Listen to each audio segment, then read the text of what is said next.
Assalamualaikum semua. Bertemu kita dalam sesi PDPR Bahasa Melayu tingkatan 4 bersama Cikgu Ina. Baiklah murid-murid, hari ini kita akan belajar aspek tata bahasa jenis-jenis ayat. Standard kandungan 5.3 memahami dan menggunakan ayat yang sesuai dalam pelbagai bidang.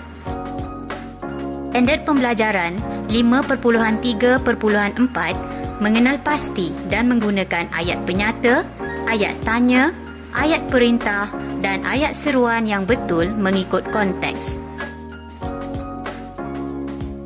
Objektif pembelajaran kita pada hari ini, pada akhir pembelajaran, murid dapat mengenal pasti jenis-jenis ayat dan membina satu ayat bagi setiap jenis ayat. Kriteria kejayaan, saya akan berjaya sekiranya saya dapat menyatakan sekurang-kurangnya 4 jenis ayat bagi setiap ayat yang diberikan dan menulis satu ayat bagi setiap jenis ayat dengan betul mengikut konteks. Jenis-jenis ayat. Ayat terbahagi kepada 4 jenis iaitu: pertama, ayat penyata; kedua, ayat tanya; ketiga, ayat perintah; dan keempat, ayat seruan. Ayat penyata. Ayat yang diucapkan dengan maksud membuat satu pernyataan atau menerangkan sesuatu perkara. Ayat ini juga disebut sebagai ayat berita atau ayat keterangan. Contoh ayat penyata: Haris bersekolah di Sekolah Menengah Kebangsaan Datuk Harun. Ayat tanya.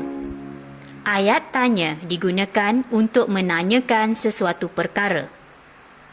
Terdiri daripada ayat tanya tanpa kata tanya dan ayat tanya dengan kata tanya.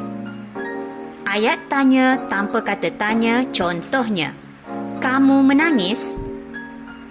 Ayat tanya dengan kata tanya contohnya: di manakah kamu tinggal? Ayat seruan. Ayat yang diucapkan dengan membawa nada atau intonasi untuk tujuan sesuatu keadaan seperti takut, marah, sakit dan sebagainya. Menggunakan kata seru seperti cis, amboi, wah, aduh, sabas, aduhai dan oh. Diakhiri dengan tanda seruan. Contoh: amboi, cantiknya baju kamu.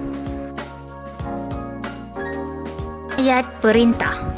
Ayat perintah ialah ayat yang diucapkan dengan tujuan untuk menimbulkan sesuatu tindakan seperti melarang, mengajak atau meminta seseorang melakukan sesuatu. Ayat perintah boleh dibahagikan kepada 4 jenis, iaitu ayat suruhan, ayat larangan, ayat silaan dan ayat permintaan. Ayat suruhan diucapkan dengan tujuan memberi perintah atau arahan. Contoh: siapkanlah kerja itu dahulu. Kemaskan bilik tidur kamu ini. Ayat larangan. Ayat ini digunakan untuk melarang atau menegah seseorang melakukan sesuatu. Menggunakan kata larangan seperti jangan, usah dan dilarang. Contoh: jangan bermain di situ. Jangan makan sambil berdiri, kata ibu kepada Amar.